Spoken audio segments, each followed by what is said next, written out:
Hello, everybody. This is Kyle Clarich coming to you for the interview with the experts. And today we are going to cover a very interesting topic of inflammatory aortic aneurysms. And we are joined by our expert, Dr. Keith Warrington, who is a professor of medicine in the Mayo Clinic College of Medicine and Science. He is a named professor, the John F. Finn Minnesota Arthritis Foundation professorship, and he is the consummate Three Shield uh, Mayo Clinic physician who's involved not only in clinical practice, but in research in this topic and does a lot of education as well, and is a great speaker and educator. And I think you'll find this session very informative on something that not all of us are used to seeing in our clinical practice, and we certainly don't want to overlook it if it is happening to be presenting. So I think on that background, I'll welcome Dr. Warrington. Thank you for taking time out of your busy clinical research and education schedule to be with us today.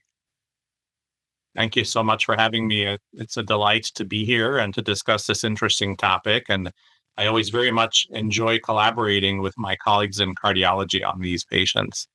Well, that's great. Yeah, and we really appreciate you too as well. But for our listeners, maybe I'll start out with kind of a straightforward question. How do patients with inflammatory aortic diseases present in our clinical practice? In other words, I guess, how do we know when we're seeing this? Because it's not, I don't think that common, or maybe we're overlooking it even. Yeah, it is a great question because it is not easy to identify patients with these conditions. Unfortunately, it's often because the symptoms are non-specific. In rheumatology, we see a lot of patients with constitutional symptoms, not feeling well, maybe losing weight, kind of aches and pains. And trying to understand the pathology behind those symptoms is not always straightforward. There are conditions, for example, polymyalgia rheumatica, that older individuals are susceptible to. These patients present with pain and stiffness in the neck, shoulders, hips.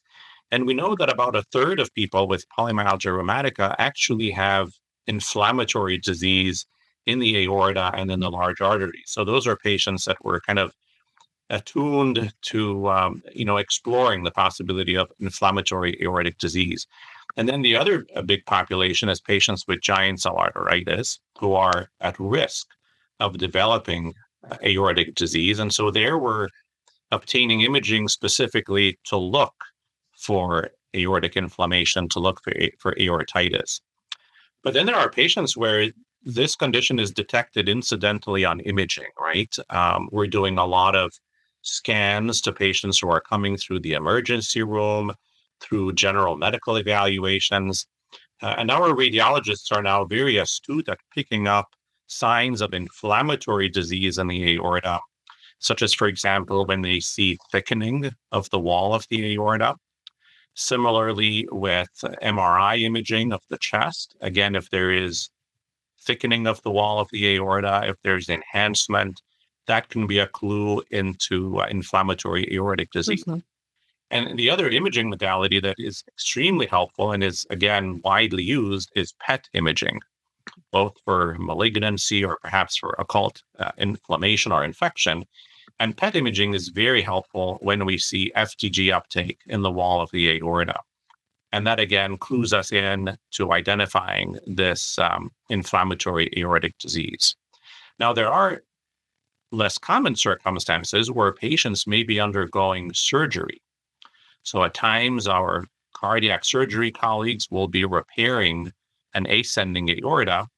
The pathologist is looking at the resected specimen and identifies inflammatory disease, often giant cell aortitis. And that might be the first that we learn about this inflammatory aortic disease when pathology is obtained at the time of surgery. So it's kind of a spectrum.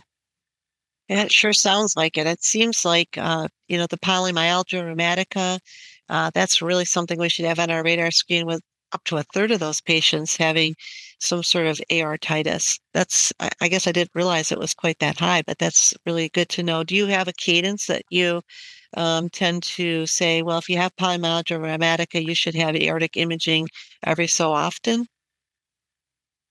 We are moving in that direction. The It remains somewhat of a controversial topic, but we often will obtain imaging at baseline when these Mhm. patients are diagnosed, often MR angiogram of the chest. And then we would tend to reassess patients if they have refractory disease, if they're not responding to treatment as we would expect somebody with Mhm. a PMR.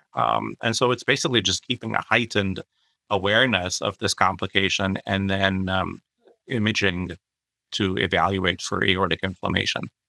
I think you already covered this and talked to me a little bit about the specific conditions. And I think I'll just summarize by saying polymyalgia rheumatica, giant cell aortitis, incidental findings, which is always a scary thing when you get that report back and there's somebody raises that concern. And then maybe PET and FDG. And also, just kind of following someone with a dilated aorta, maybe not realizing that it's an aortitis, but kind of following along and then that guideline directed intervention by a surgeon and ultimately coming back with that path report saying that there's an inflammatory aortitis. Um, is there anything that I mean, an echo, we do tend to follow ultrasound of the heart.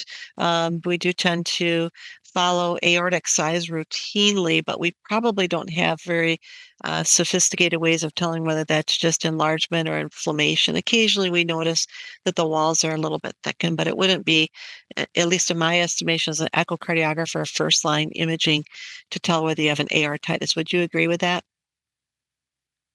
I agree. Yeah, occasionally, if there is substantial thickening, it is even identified on echocardiography. But generally, CT angiogram, MR angiogram, and PET imaging really are the main tools that we use.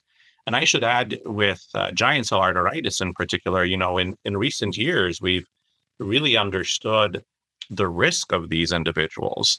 There's population based data showing that their risk is up to 13 to 17 fold higher in terms of developing an aortic aneurysm compared to the general population.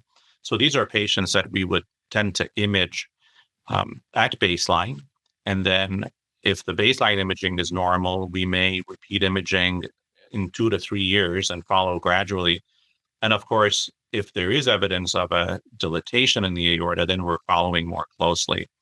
So understanding, the patient's phenotype is critical. There's some interesting data also showing that if the patient with giant cell arteritis is identified to have aortitis at baseline, so if the baseline imaging is abnormal, again, their risk of developing an aneurysm is so much higher, and it's a late complication. These patients may develop this 7, 8, 9 years out from Mhm. their diagnosis. And so that's something for clinicians to keep in mind, that with these patients we're going to be watching them in the long term and not kind of dismissing them from our practice. That's a really important point that we have to follow these patients, but it sounds like the cadence of following the imaging studies can vary based on the initial presentation. And then, if I'm interpreting this correctly, the response to the treatment of their underlying inflammatory disease, such as polymyalgia rheumatica. If they're responding, maybe that's a little less concerning for for their aortic complications than if they're not responding. And I would imagine that would be similar for the giant cell arteritis as well. Absolutely, yes. Indeed, now there is a growing body of evidence to say that if patients are relapsing and not responding appropriately to therapy, to really use imaging to evaluate for relapse, to evaluate for aortic inflammation that may not be evident clinically, and that we would not, appreciate unless we were doing these imaging studies. With these patients, now say you have one of these patients that either at baseline or in the process of the follow-up of the patient's care, you diagnose an aneurysm. How you're pretty sure it's an inflammatory aortic aneurysm. How are they managed? Is it different than a regular aneurysm or similar, or how is that change?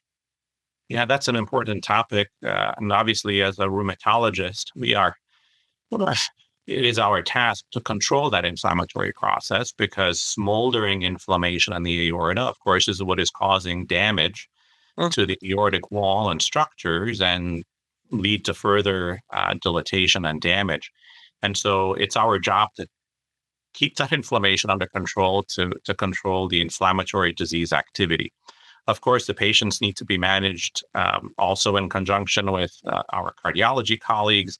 And it's important to also keep in mind lifestyle modifications, managing traditional cardiovascular risk factors, whether that be hyperlipidemia and also particularly hypertension and blood pressure control. There's very little data specifically on the use of beta blockers for patients with inflammatory aortic disease.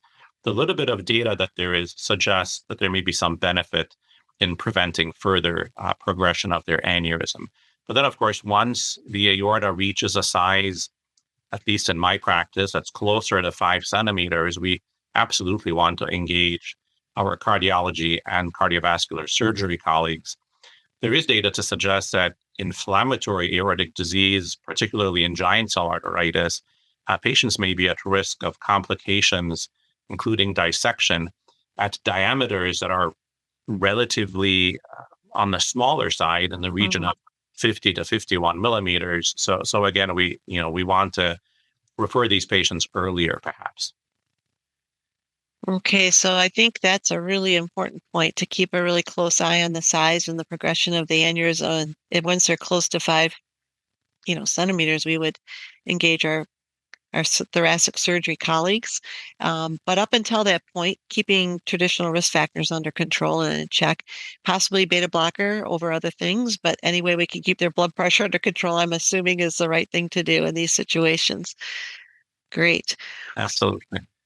Well, this has been a really very interesting discussion of those things that are similar but also somewhat different. And the way my takeaways from this is if a patient has an inflammatory condition, especially polymyalgia rheumatica, giant cell arteritis, or incidental finding, and then you think there may be an inflammation, they should first see a rheumatologist and then their cardiovascular colleagues to follow along and identify any progression of the disease, kind of go from there. And it sounds like maybe the guidelines are sort of evolving as we go along too and becoming more familiar with what it takes to manage these patients.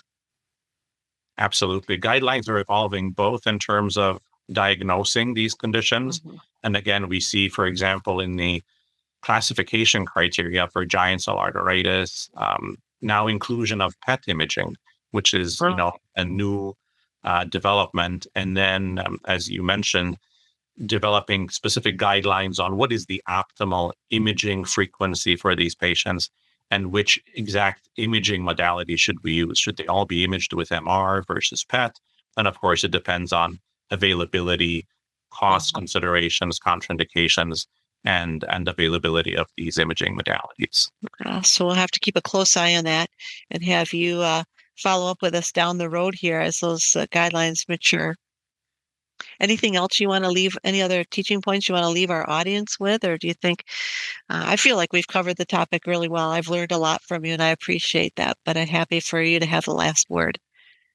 I feel like we've covered the topic well. Again, I think it's really an element of maintaining a heightened awareness, knowledge of the condition, and evaluating patients for the possibility of this inflammatory aortic disease.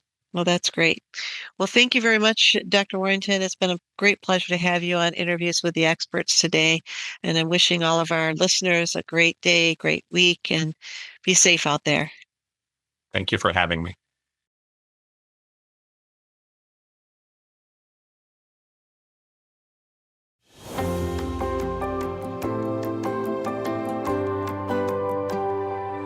At Mayo Clinic, learning fuels world-class care. I'm Dr. Peter Noseworthy, Chair of the Division of Cardiac Electrophysiology. I hope you enjoyed today's episode, and I want to let you know about the full courses that we have available. Head over to cveducation.mayo.edu and explore our live and online programs, quick on-demand modules, and CME-accredited masterclasses. Join the thousands of clinicians who have already turned their curiosity into expertise at cveducation.mayo.edu.